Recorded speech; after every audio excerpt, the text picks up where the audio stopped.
For every 100 or a million people that don't like your sound, there are 100 or a million people that do like your sound. So create for those.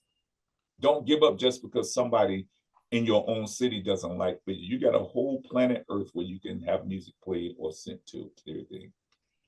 This ain't the only place.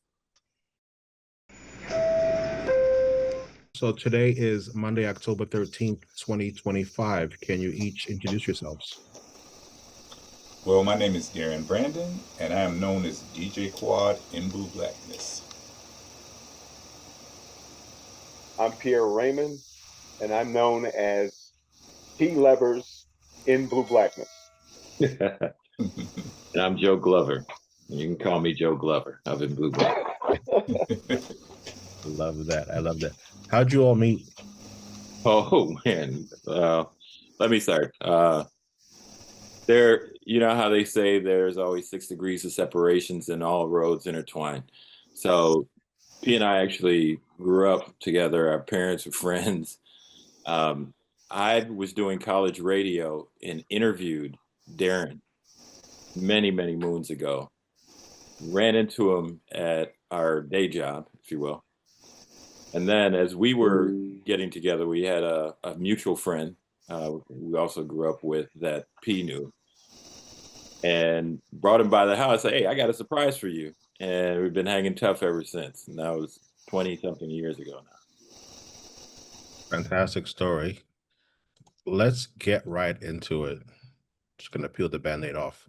Tell us the Blue Blackness story. That song dominated the club charts, dominated New York City, dominated Shelter for years.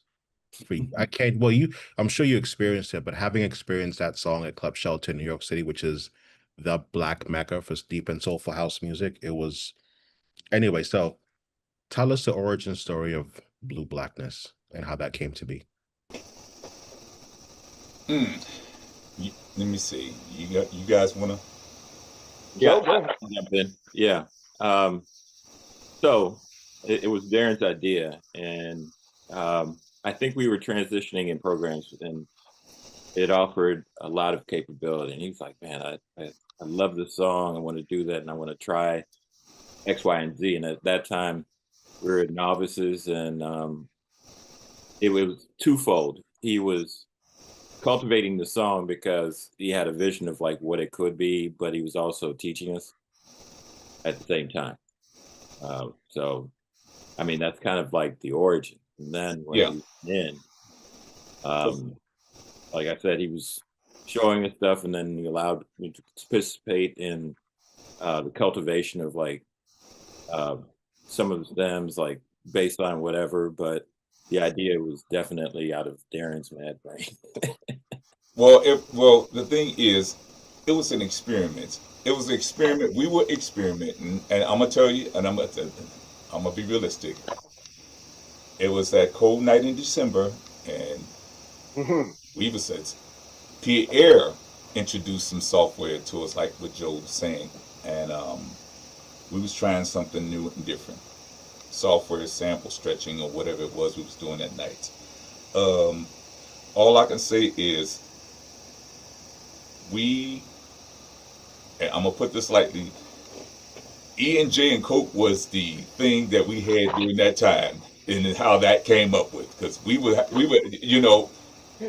having so much fun that night and discovering that you can sample, stretch, and do this with this new software, Right. which is Cubase. Cubase is our station, our platform of what we do our production in, and we put the stuff together. We put the song together. We played bass lines, added drums and things and stuff, and arranged stuff with her vocals and everything. Moema, it was not supposed to be that big. Like you said, it was not supposed to. That was an accident. We was just experimenting with new software. That's all it was. And it took. I went and gave it to some DJs in Chicago. Yeah. And just because it's always been my thing throughout the last 40 something years and being in house music and going to clubs and giving DJs songs and things and stuff to play, and it was that. Um, the other part of that story is there was also a record label here out of Chicago. I won't name names because the way it went about, it shouldn't have went about, but it did. Uh, there was some white labels copies pressed, as you already know. Um,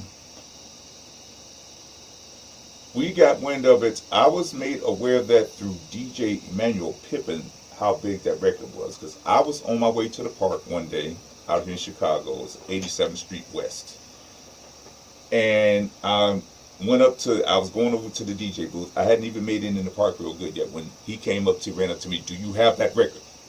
Do I have what record? That Natalie Cole record. I'm like, okay, what are you talking about? He says, you don't understand how big this is, do you? I said, no. He says, you got a copy on you? Yes. He snatched it from me, ran to the DJ booth. Soon as he went in and blended that record in, the whole park screamed and almost passed out. I'm like, wait a minute. This is not happening. I ended up getting on the phone calling Joe and Pierre. I says, Joe and Pierre, you guys are not going to believe this. Y'all Yeah. are not going to believe what I'm witnessing here. I says, y'all know that Natalie Cole experiment we was working on? Turns out it was bigger than what it should have been. Turns out it got real big. Yeah.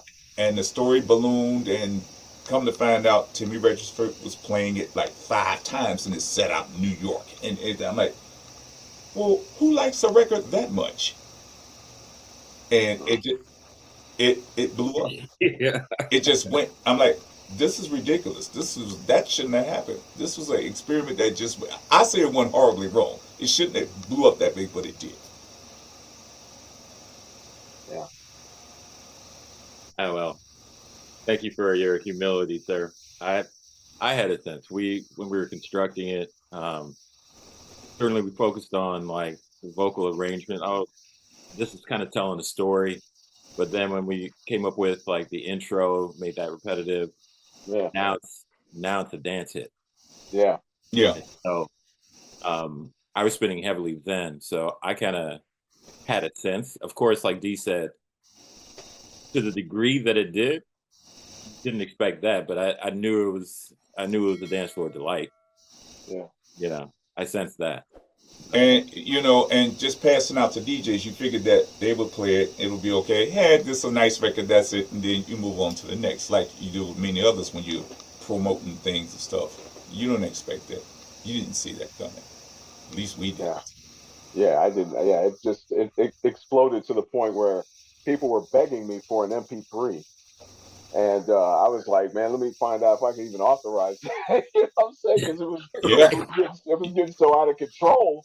And we were just, basically what Darren said, it really was an experiment. And it just exploded to the point where we couldn't even possibly even understand it. We were just sitting there like, is this real? We just like, wow, this is really becoming very popular.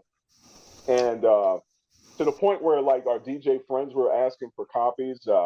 People were just like, pointing us out and saying, "Hey, that's the guys right there." I'm like, wait a minute, hold on, wait a minute. We were just, and when we're trying to tell the story, it doesn't work very well because it's like, well, it doesn't matter because the music blares over them, and they're just like, yeah, well, we're not hearing the story. And we want to hear the track, So and Moima, the other part of that record is that people swear up and down that Alan Smithy exists. No, he doesn't. Alan Smithy was just a name added to the record, and it was for a kind of a protection thing, if you will. It was a protection thing. But I'll get more to that later on. Let's get to it now. Yeah. No. Okay.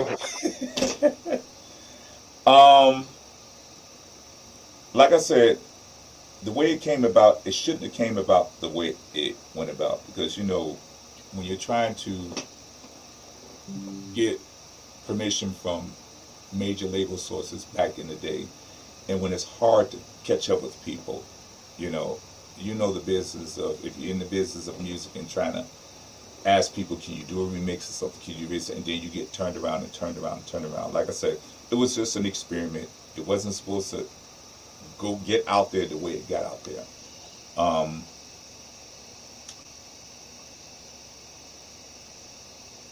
First of all, Joe came up with the In Blue Blackness thing. Well, it was first, it was Blue Blackness. I said, no, let's do it in Blue Blackness because it defines us when we're introducing artists and everything.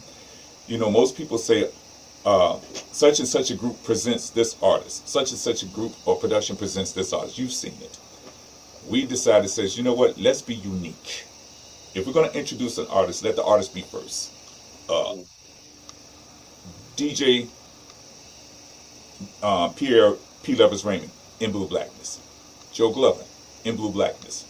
Darren Brando, DJ Quad, In Blue Blackness. If that makes sense. But getting back to the Alan Smithy thing, it was a moniker stuck to the production as a protection, just in case there may have been a lawsuit and everything and stuff. And like I said, it wasn't intentional for that to go out the way it was. But it did, and it just, I guess at the same time, it just sounded cool to have Alan Smithy in Blue Blackness, because a lot of people don't know. Alan Smithy is a name that was used in the industry back in the 40s and the 30s in movies. Movies, yeah. When they did bad movies, or when they did bad direct, and they didn't want their real names out there, they used Alan Smithy. How did that remix change your lives? Well, we ended up getting asked by Atlantic Records to do a remix of Brandy's Brandy, yeah. Talk About Our Love. We started getting a lot of people asking to do remixes of this, that, and everything. It changed a lot.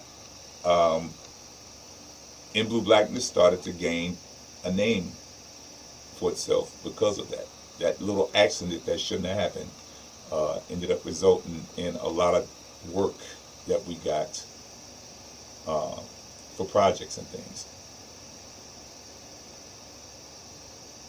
I have to agree. That's basically what happened. I mean, we started getting a lot of like remixes like K Joy and a lot of just it was exhilarating for me because I was kind of like the underdog of these guys because these guys have been in the industry a lot longer. And so Joe being a, well respected DJ, Darren being a slash DJ slash producer slash been in the music game for almost I don't know how long, 30 years, some 40. What is it, Yeah, 40 about now? 40. About 40. Yeah. 40.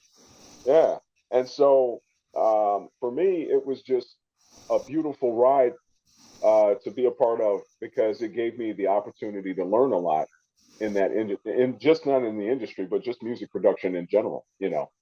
And so being and just being able to like put a whole bunch of like really nice tracks together, and it would be all nighters, man. It was crazy. Like we wouldn't leave the studio until around what 6 in the morning or something. We get Yeah. there around Yeah. 7, 8 o'clock at Joe's and be like, oh my God, the bird's out.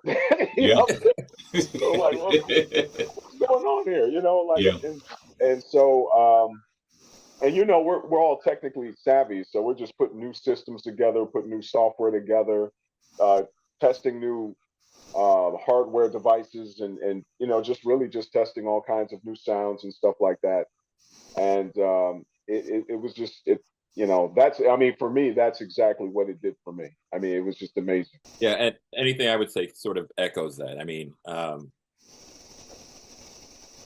I was successful enough as a DJ, and I wasn't always associated with just house because a lot of the clubs I did, I was doing hip hop, reggae, doing steppers, and so with that notoriety, it was like, oh, you guys do house like pretty good too. So yeah, it kind of opened some doors, like Darren said, and P also mentioned the recognition for something I think so profound at the time. It was yeah, exhilarating. I'd like for you guys to paint a picture of the current state of the Chicago house scene. Imagine my friend Kai is coming to visit from Germany. He wants to go and experience the magic of Chicago. Where does he go? What nights does he go? who does he check out? Mm. That's a good question. I think in part, Chicago had a long history of being siloed, or cliquish, if you will. So there were as many good North Side sets as South Side sets. So it's hard to kind of pinpoint a particular venue or DJ, to say, okay, this is definitively what Chicago's representation of house is. I think with the recent occurrences, we've had like a lot of people pass in a very short time. So it's much more communal, I think, than it's ever been. And so now, if I would, if I had to say that one representation is like chosen few, but I don't know that there is a place like Shelter Right. where it is kind of a central gathering point. You have pop-ups, you have certain DJs that do certain venues for a short period of time, or are trying to build or rebuild that popularity so that it's packed and it's the only place to go. But Well, that's one not of to the say, let me just finish that. That's not to say that there's not a plethora of talent in Chicago. So wherever you go, I'm sure you hear a good set. well, one of the sets that's been common or that's been consistent, the New Bang production, New Yeah. Bang, which is who I'm also a part of. This that's spelled NU space BANG. They've been doing a lot of parties and things and stuff. You got the guys Cordell. Cordell, what's your last name? I forget his last name. Him and Johnson. Cordell Johnson and what's the other one? They do excursions. Excursions has been happening from what I've been seeing. James Vincent. James Vincent, that's his name. I'm sorry, I'm older, so I'm weird with names these days. James Vincent, No, that is excursions. They do a lot of stuff. Terry Hunter and them has been doing a lot of different events. Him, Wayne Williams, Mike Dunn. They do a lot. They do a lot of events that thrown in Chicago. Yeah. A lot of times they're during the weeknights of the week. They have things on the weekends, but they do weeknights also. So and also event Black Terry and Paulie, I forget Paulie's last name. They started an event recently at a club here in Chicago. I think it's Thursday nights that they start something because of the radio station on the Saturday nights. What's the name of the thing that Black Terry? Then you are KKC? I mean, HBK? Are you talking about college radio or SoundCloud? It's on the SoundCloud page. Forgive me, Oh. guys. I it's Twitch. Wasn't it Twitch? Yeah, it's Twitch and everything. Twitch? Yeah, it's the continuation of what they used to have on Saturday nights. I can't remember that for nothing. Who ever heard of it? While you try to think of that, Darren, I want to piggyback off of what you said. Yeah, go ahead. Go like ahead. Bang. I would really say that Loftus is Yeah, at the spot. yes. And the thing that I really enjoy about that is it kind of celebrates the original culture. Like you have a space, you have DJs that are playing like close to the whole song and really working a crowd. I can't say that it's irregular, but it might be like once a month, but it will be like a loft party that you don't want to miss because Yeah, you're getting stuff from like the warehouse to the music box to contemporary music. It is phenomenal. The ambiance, the music, the system.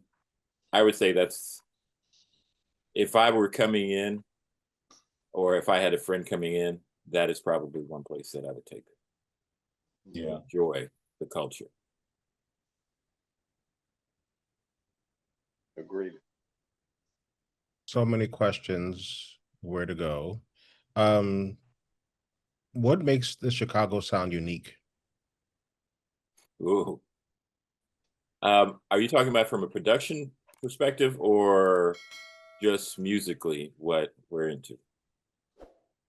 I was thinking of it from both a DJ perspective and also a production perspective, like the house music scene in Chicago in terms of nights out, and then also production wise. Hmm. Well, for me, um,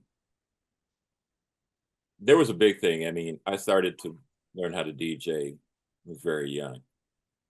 And so one of the big things that I was taught, well, you have to hold that beat, you have to know blends. So um, coming up, there wasn't like a lot of slam mixing or just, when you segue to the next song, you had to cultivate that mix because that was the art essentially. And how well you can put those things together to tell your story musically. From a sound perspective or musically, I think we're contrastly different from others because we're very rhythmic and vocally driven, but not vocally driven in the way that like a New York anthem kind of track might be. We get some of those, but a lot of it, and I think in part is because we were so driven by like these tracks that Ron used to get, and that kind of shaped our our ears and hearts a little bit. So it's very rhythmic. You know, it's very percussive, and I think those are some of the things that kind of uh, are identifiers of like the Chicago house sound. Yeah. And again, there are a lot of splinters. They started to coin, okay, well, this is deep house. No, somebody's playing from Chicago. You kind of get a sense that that's where they're coming from when they Right. start spinning that thing. I hope I answered your question. Yeah, yeah, no. Yeah, he's more the DJ than we are. Let me say that the Chicago sound, as far as house music, uh, has been here ever since the late 79, Yeah. 78, 77. It's early back. There's been the stories about the club called the Bitter End, where the term house music first came from. And Frankie, in an interview, has even he's even mentioned that. When he first came to Chicago, he went to that club with some friends and everything, and he saw a sign that says, "We play house music here."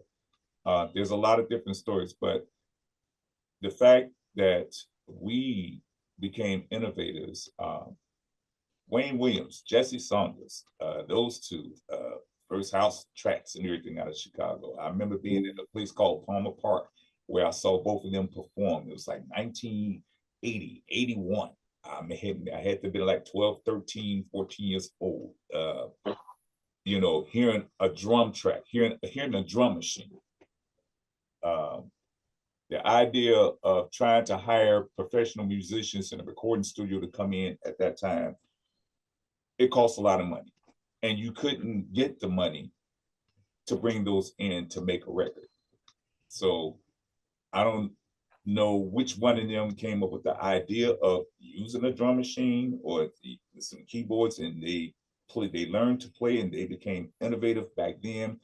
And pretty much house music, the sound of house, as far as we know, was born.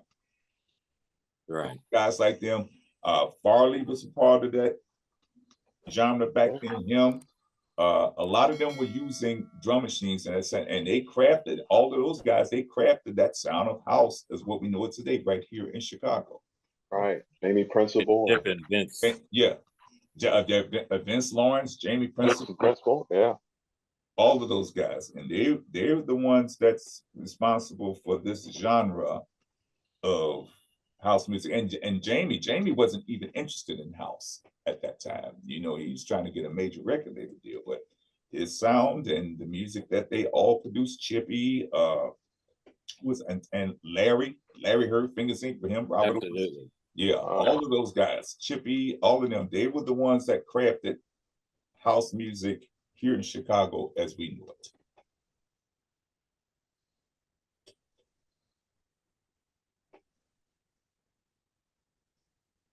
I wanted to give everybody a chance.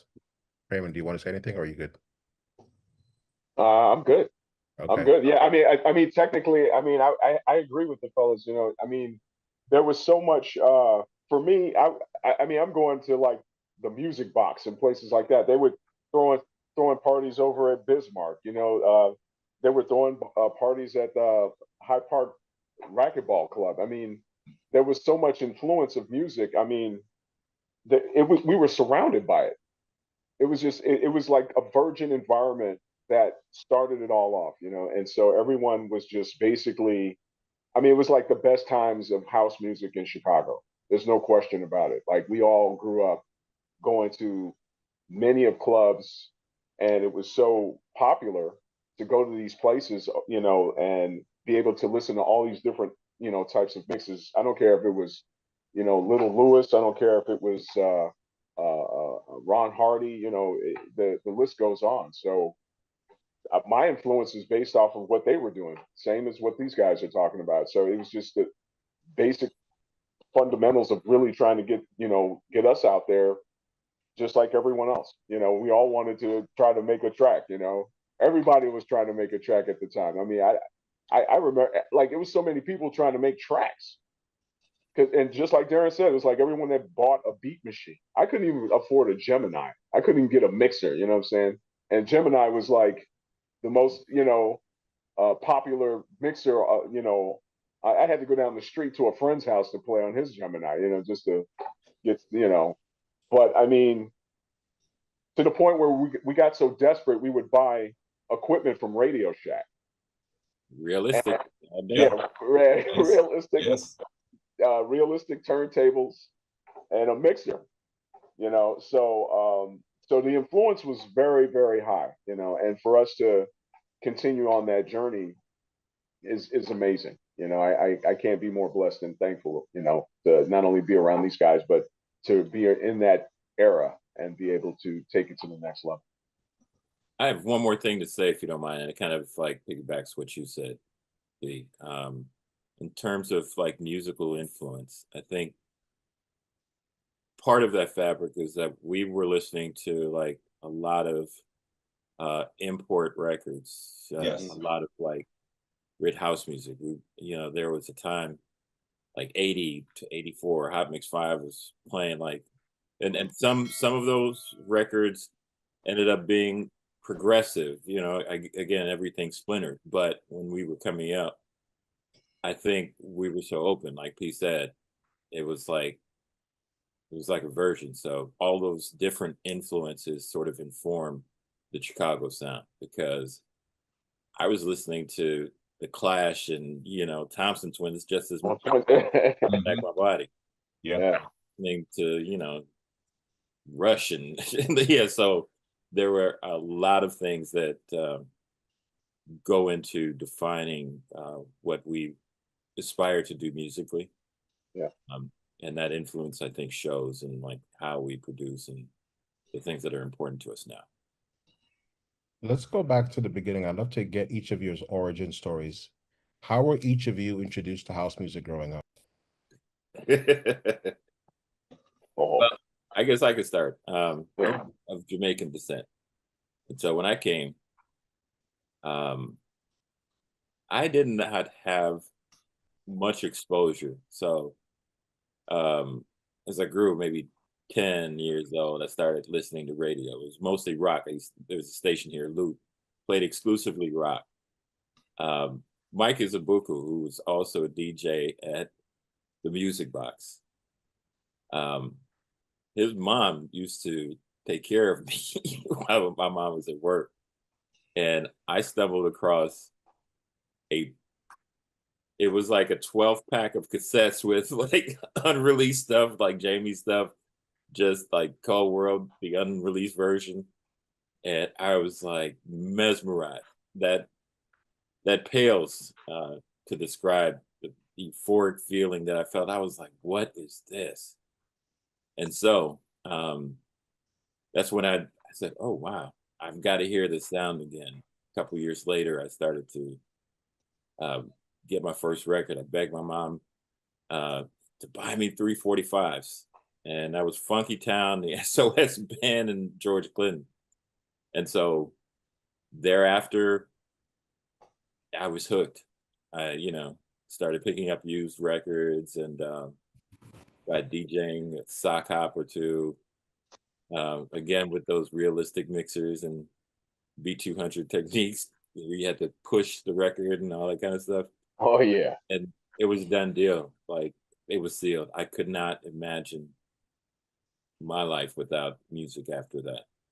And then you got into the hot lunch mix, and you would run home from school and record it. I actually learned the art of mixing from a Kenny Jason mix, where he was like blending Coco Motion with something else, and that broke down. And I was like, I got to do this. I got to do this. And so I kept trying and kept trying.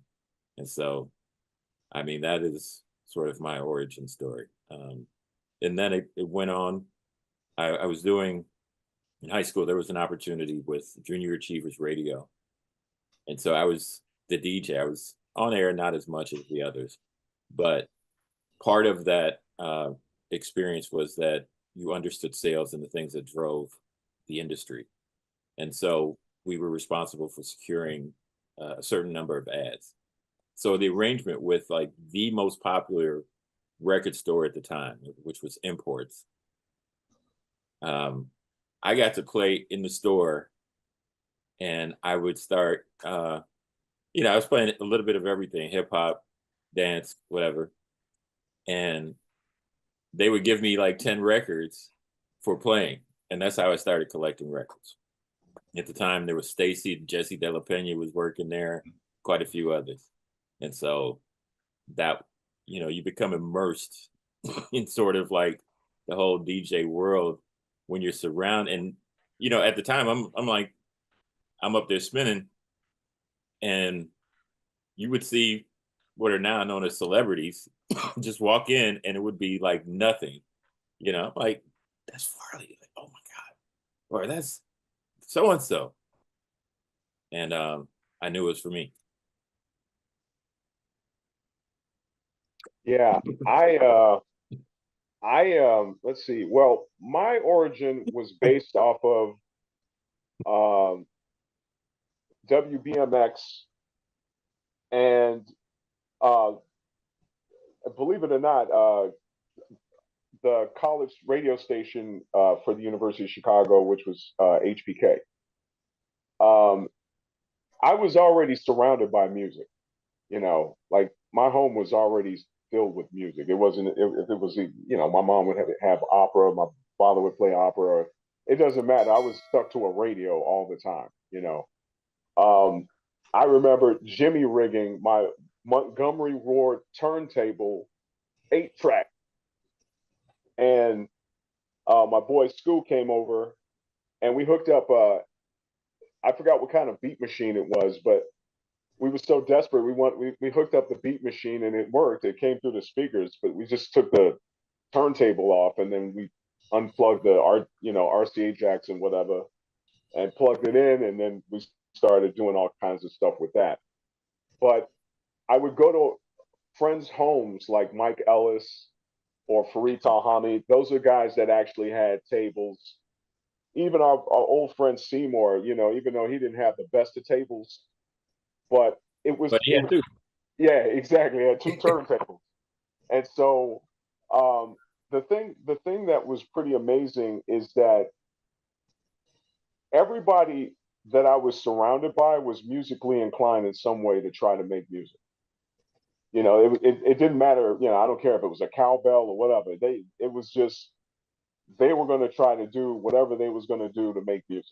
And being surrounded by that over and over again for years, basically pushed me to get equipment, software, become more intricate in this the science behind it, as well as the and to mature in that music world, to become a better DJ, to become a better engineer, to become a better musician. All those things took time, but I was luckily enough to be surrounded by it and just be able to pick up on it over and over again. Just repetitiously become more and more ambitious to do it. But that's that. I mean, but going to all the house parties, that was just automatic.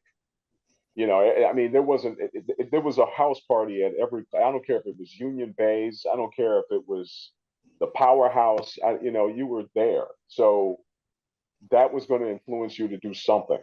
And most of us guys, we kind of clicked with a lot of guys that are very famous now. And even famous then. So for me, that was my influence of music production all the way, and then DJing. These guys, Joe has always taught me, DJ Kurt Davis, I mean, the list goes on, I can't be more thankful, but, that's basically how I picked up on all that for me anyway. Okay. Moema, P mentioned something about having an 8-track turntable. I actually have a picture right now, if I can share it real quick. I think we all have one. I was dancing in front of the jukebox. Let me hit my share button. Let me hit the share button real quick just to see that. Can you see that? Oh yeah. Yeah. That is an 8-track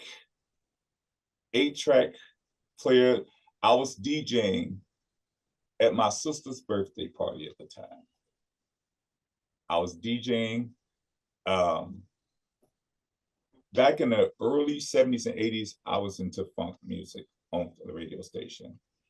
At that same apartment, growing up in my 1979 through 81, 82. I was 13 years old. There's a radio station on Friday nights that used to come on, 106 FM here in Chicago, DJ named Herbert Rogers Kent. Yeah. Herb Kent played all the latest, unreleased, unusual records and things from overseas and things and house music that I didn't know was house music.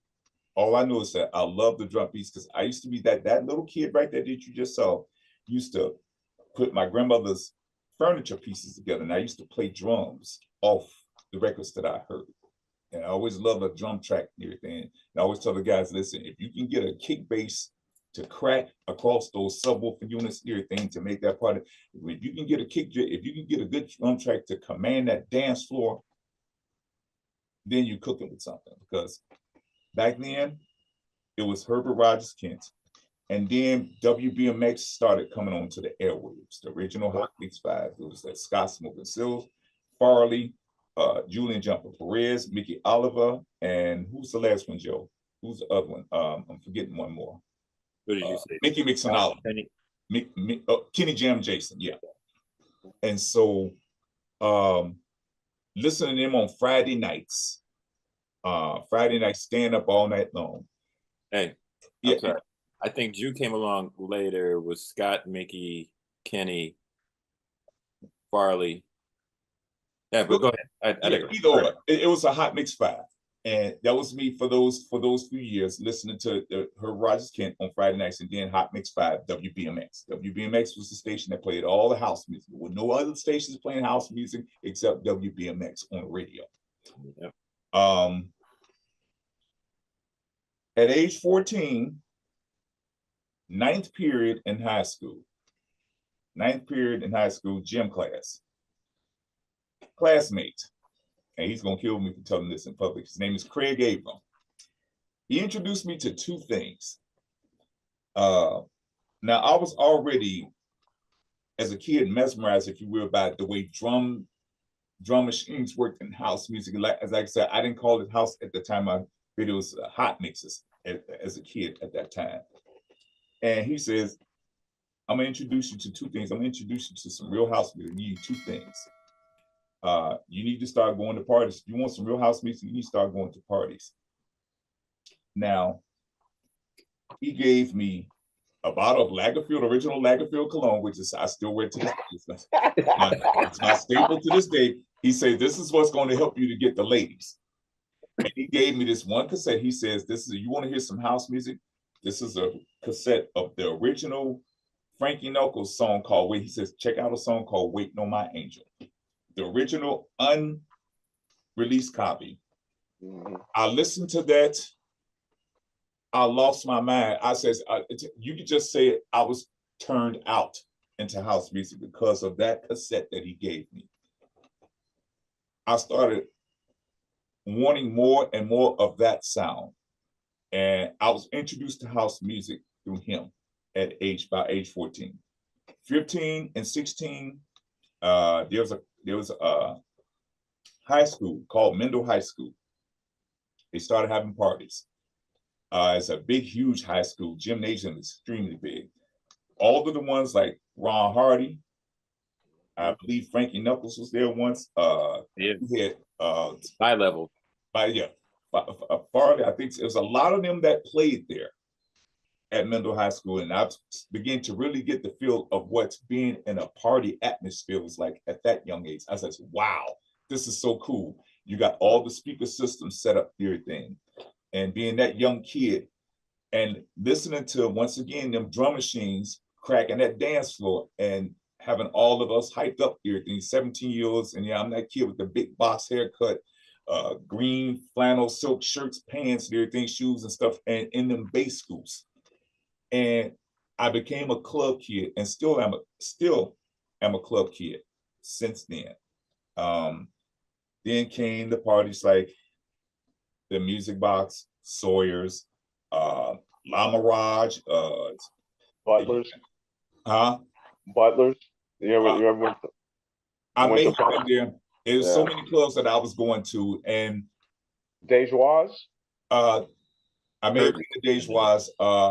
There was La Mirage, there was Sawyer's, there was the Bismarck where Lewis was playing, right. Congress, American Congress hotels, a lot of clubs that I started getting that experience and on that dance floor. And it was nothing like being on that dance floor, you know, when clubs are safe, you know, you got the atmosphere, you got the smoke machines, it's dark, and just the sound of the music coming through them speakers and everything. It was just an extreme rush. It was an extreme high for me as a young one.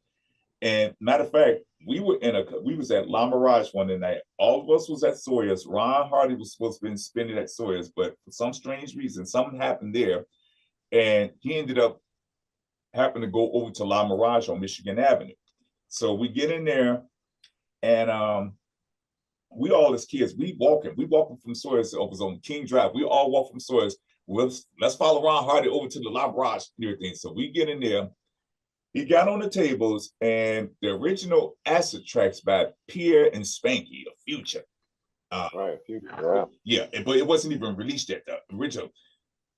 The high end in that track was so high at the time, or maybe Ron Hart just amped those speakers and amped it in the mix when he was playing. He played that over the sounds, and it was like we were all spazzing out. We was dancing so hard and everything. We was losing our minds. And then all of a sudden the sound system went out. We're like, what happened? I started smelling the smoke in the air. I'm like, what in the world? Why does it smell like something electrical burning everything? He fried the speaker system with that track. The interesting experiences in these clubs. And that's how I got into house music. Going to various parties at the McCormick Place. Forgot about those. There was Mitchell and Emin Productions that do parties. What's his name? The promoter, famous promoter, Marvin Terry. Do parties. Marvin Terry, the famous promoters that a lot of DJs spun for. Him and a lot of that's how I got introduced into house music. and became that club kid from there on. Mm. Wow. Talk. I would add just one last thing. There were different stages. From being that 12, 14-year-old kid, I was also in a program where I was around a guy named Tony Doss, who used to spin and collect records from this place called Champs and Dingbats. And so that was the north side connection, because there was Rainbow, there was what was that club on Hollywood? AKAs Yeah, AKAs was or the one. CODs. You have CODs and AKs in that area. So I thought that was really influential in that it was kind of like not just varied, but you got to see house through a prism and all of the different flavors Right. that it offered. And then, like I said, it happens in phases. I became interested in the production thing because I was fascinated with music. I wanted to recreate it. So at that point, I was spinning for a while, ran into D, and I bought like my first 3 pieces of equipment. I bought a 4-track trying to do a remix. And yeah, because that was big then, because we had this one like track. Didn't use that successfully. I bought a Kawhi drum machine and my MPC 3000, which I still have to this day, but could not figure it out. So I ran into D. I was like, "Oh my God, DB, you're Derek. Can you come show me how to use this thing?" And so that uh, And to he be was relevant relentless. kind of shaped or put the icing on like what I think is important musically, because now I have both, involvement as a DJ and a fan of house music, but now I'm trying to make it. And so it's like, yeah, I'm all in. I'm all in with this at that point, I wish Describe. I never got rid of that task camp, by the way. That's funny. Describe the current state of house music in your own words. Hmm. Saturated, overly Yeah. saturated, overly There's saturated. there's some hitters out there. You know, Yeah. I enjoy at Jazz Record Company and the people that come from there. Black Coffee, all those guys. But it is saturated. I go to Track Source and I listen to the newest stuff, and they're remixes of remixes of remixes, and it's so progressive. Of just remixing the same song over and over again in so many flavors. I'm like, man, what happened to the? I mean, not to sound like I'm special or anything, but it just sounds like it. People take a shortcut by doing these remixes in such a way that the originality of what music used to be is not. It doesn't seem to come from the heart anymore. And that's just my observation. From listening to what's been going on Mm. with just house music alone. Like you have to kind of look for it, and it's in there, but you really do have to look for it. But I'll listen to the whole list, but then I'll leave the list, and then I'll go into the background like areas, like really far in, and then I'll be like, oh, that's a nice one.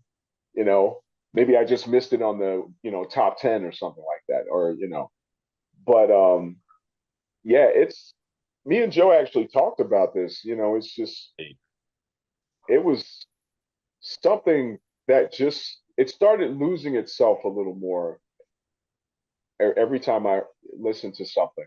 It just didn't. It wasn't the same. Let's just put it that way. So I mean, that's just my opinion, of course. But I have something to say to that kind of ties into what you're saying, P. And I think there are 3 things that define the culture or the state of house music. Number one, technologically, it's so much easier. Like I'm an old gearhead, and so learning how to use like my reel is behind me. I got like all my old gear. So because it's so much easier, you don't really have to be creative. You chop a sample, just throw it in, and if you got people on the dance floor, it goes. Mhm. Yeah. It's acceptable to the community at large because the way things are structured now, and it's not just in Chicago, but a lot of places. Mhm. You got 8 DJs on the bill and only 6 hours to play. So you're just kind of pumping. You don't really have a chance to break music. You just play what you think is going to keep the dance floor filled. So Mhm. that allows a lot of, I wouldn't say garbage because I don't want to criticize, but a lot of things that would not be acceptable long play get the light of day. And so that too informs what it is. And then three, like everybody and their mama's a DJ now, and there's no, I mean, I was appalled. P and I were talking about this a long time ago because you would see all these DJs from around the world and they would put up their backdrops. And I was like, she's not even on that side. They're just touch knobs and like that's not real DJ. I want to see. I'm serious, Yeah. and it's annoying. So I think those things kind of It's true, man. perpetuate, I guess, a condition that is. I'm not going to say it's not as bad as like would be the death of house music. No, it's not that dire, but it certainly dilutes the authenticity of what it was. Mm. And so for me, I love places that say, okay, well, we're going to have an all vinyl set and you are actually working the pitch on a 12 rather than locking in a beat. And I want you to surprise me and break a record and actually play the record, you know.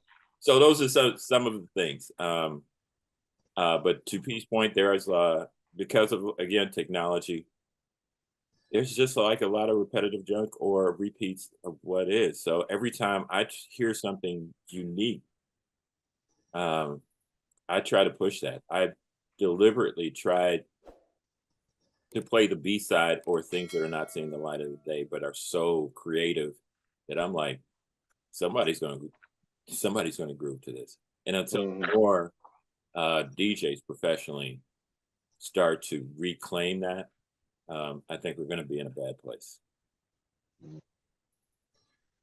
Um, I'm, Let me just say this. I've had to have a conversation with some folks, um, and I've had to become honest with myself and what I will listen to and what I won't listen to. And these guys are more on the scene than I am, and more up to what they call. They're more up to date with everything than I am. And doing a lot of music production, I've been more so in music production than DJing for pretty much of my uh, supposed music career doing this because started as an experiment. I tell people I will buy or I would do, or if I remix something, I would do what gets me. I, you know, I can't, and I've had to learn to be honest, and because there's people that have come and asked me, well, will you do a remix? Can you do a remix of this? Can you do a remix of that? One guy I was working with in the studio, some thing, he wanted me to, and I hope nobody gets offended by this, that anybody that sees this video and everything, please don't get offended. But Yeah. I was asked to redo a remix. And this was based during the time of the Natalie Cole thing or whatever. I was asked to do a remix of Stars by Herbie Hancock. And he wanted to pay me. He was going to pay me extra. I told him, I says, first of all, I don't want your money. I'm not going to do that to you because I don't like that record.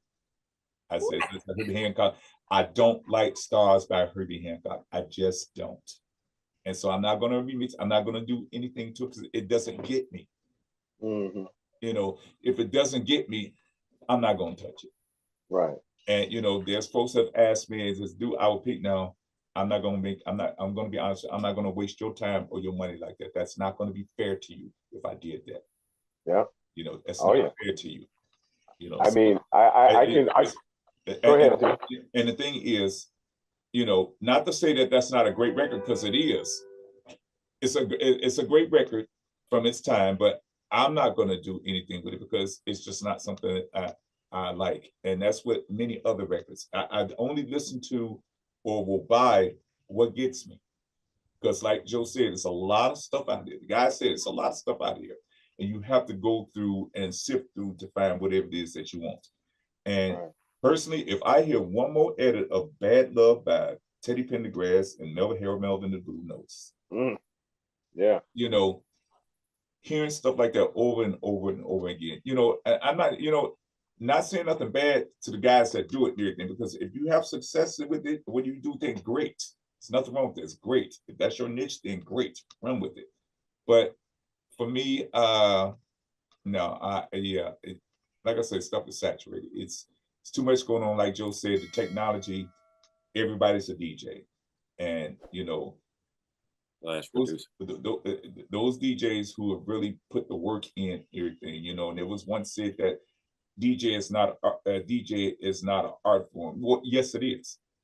Yes, it is. It's a lot of work that goes into DJing, you know, setting up and, you know, getting the crowd into motion and teaching the crowd and everything. The greats like Frankie, Ron, and all of those ones, they educated the crowd. They dared to play something that was off the radar or that was different from what the people are normally used to listen to. They did. So why can't we have that today? And like he said, folks, some want to keep people on the dance floor. You know, and especially if you got promoters, a lot of folks are interested in numbers and everything. What happened to breaking in something? And you're gonna lose a couple of people on the dance floor, but you educate them, they will be back. They will be back.